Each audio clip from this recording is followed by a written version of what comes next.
माझं नाव शुभम काळवणे. मी म्हणजे अगोदर राज्यसेवेचा अभ्यास करायचो, पण मागच्या ट्रान्सकोच्या ॲडपासून मी ते सोडून दिला अभ्यास आणि ट्रान्सकोचा अभ्यास चालू केला. पण मागच्या ट्रान्सकोच्या वेळेस म्हणजे क्लास वगैरे काहीच भेटलं म्हणजे माहीतच नव्हतं काही. सेल्फ स्टडी केली पण झालं नाही. मग नंतर परत जनरेशनचा पेपर दिलेला, जनरेशनमध्ये पण झालं नाही. त्यानंतर मला सरचा क्लास भेटला.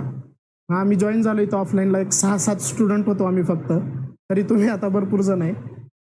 तर तिथं जॉईन झाल्यापासून मग आम्हाला सरचं शिकवणं एकदम एक नंबर आम्हाला समजायला लागलं आणि ते चांगलं शिकवतात, त्यात काही हेच नाही. आणि मग तिथूनच आमचा अभ्यास चालू झाला. चांगला अभ्यास झाला. आमचा ग्रुप झाला 4-5 जणांचा.